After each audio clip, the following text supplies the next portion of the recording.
Hi, I'm Nick Collins, and I retired as a freshwater ecologist from the bio faculty in 2017 at the age of 71. Based on my 4 years of experience since then, I'm going to talk about three general ways that Tim's life is likely to change after retiring. First, I'll talk about some surprisingly satisfying changes in email handling. Then I'll list a few things Tim might enjoy not having to think about anymore. And finally, I'll list a number of things Tim might especially enjoy after retiring. Okay, let's start with email. After retiring, Tim, you can summarily delete from your email any item starting with important. You can delete emails about faculty meetings, though it can be gratifying to read minutes of the last meeting to appreciate the magnitude of what you don't have to think about anymore. You can delete emails about the latest requirements for COVID-constrained campus access forms. You can delete announcements of deadlines for textbook orders for next term. And you can also ignore announcements of deadlines for grade submissions. As you think about that pile of final exams that isn't and probably never again will be sitting on your desk or in your computer. In fact, just about any email referring to deadlines is fair game for deletion. You get the idea here. The act of clicking delete is just the lead-in to a little burst of endorphins that comes with the little flash of freedom each deletion represents. I like to delete these emails one by one because then those little bursts of endorphins and flashes of freedom combine into what I call a deadline deletion high. Goes well with coffee. Try it. You can also summarily delete email announcements about the next scheduled power shutdown. Emails about what services you won't be able to get and what rooms you won't be able to access during the next phase of the next building renovation. You may never have to pay attention to another email about the latest alteration protocols for purchase orders. And you can delete with delight any panicky emails from the registrars about final exams for your courses. You probably remember these emails used to come in about week 6 of your 12-week course asking you to submit the course's final exam in week 7. Never again. Now let's move to things, Tim, that you don't have to think about anymore. You won't have to think anymore about the huge non-teaching administrative load that came with that large course whose content you might really have loved to teach. To recollect, there was TA organization, training, mentoring, and supervision. There was test writing, secure test implementation, makeup testing, test grading, angst over whether the tests did a fair job, and finally grade handling. News of a dreaded misstep in any of these administrative tasks was likely to spread like a COVID variant through the whole class and badly infect your student evaluations. No more. Another thinking experience you no longer have to confront probably occurred many times pre-retirement. Say as you walk down the hall to your office, coffee in hand, your mind wanders to those revisions you need to finish for next Tuesday's lecture. Oh, and for Thursdays in that other class.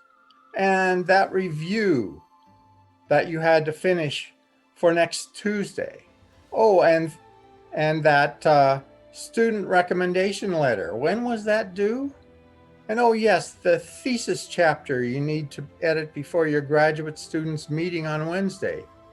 And yikes, you had repressed thinking about your NSERC application due next fall. Before that, you need to submit those 3 important papers or your renewal chances are toast. And oh God, is today our anniversary? Oh, or was it yesterday? I am toast. Not the retired you, maybe never again.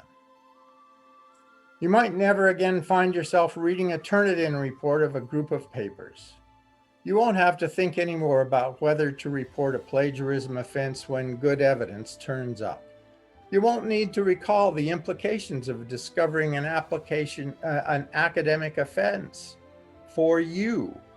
Investing a large amount of time chasing down the student and meeting with them, carefully documenting the offense in writing for the chair, changing the student's grade status so they can't drop the course before the offense is adjudicated, customizing the student's grade report during marks reporting, and likely having to sit in on the student's meeting with the dean's academic offense rep weeks or months down the line.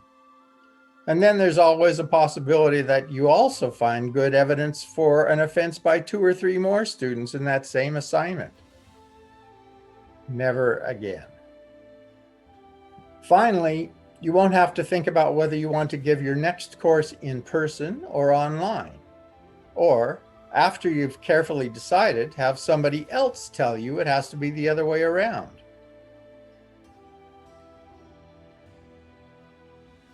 The last category I want to talk about, Tim, includes things you can look forward to after retirement, over and above the ability to go to bed when it feels like your bedtime, not set up a wake-up alarm, and linger over your coffee at a leisurely breakfast.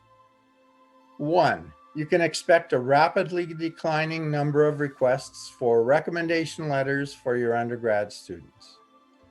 You'll wake up one morning realizing that you have the luxury to think about things in a deeper and more sustained way than you ever had time to do as a working university scientist.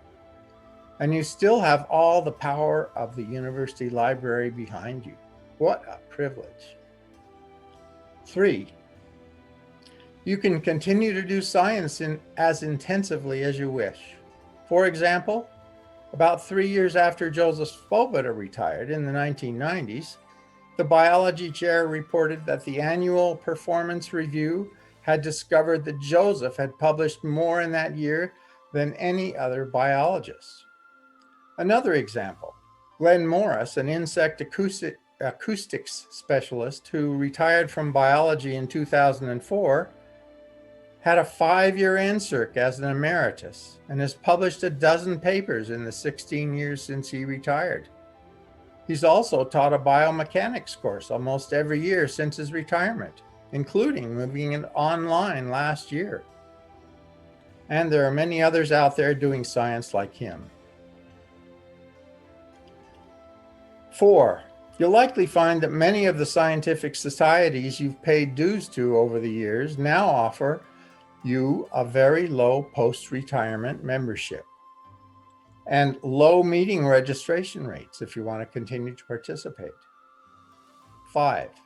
Living in Toronto as you do, you may find it convenient to take advantage of the downtown-based University of Toronto Organization for Faculty Retirees.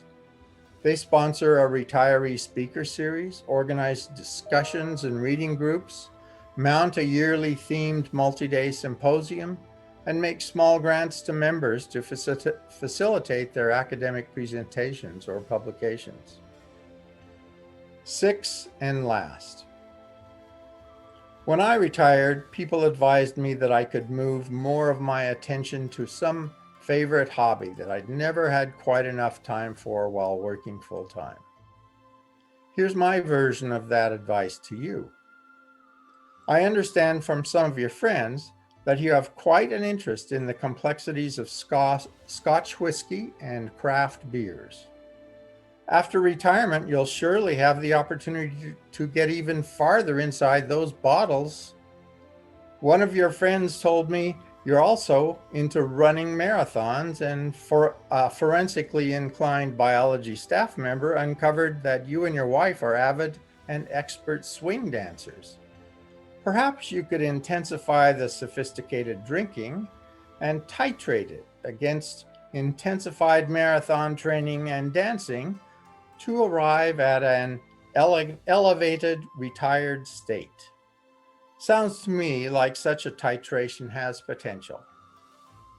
As an afterthought, I understand that some aging entrepreneurial scientist out there has developed a useful microarray product. Don't you have some expertise in that area?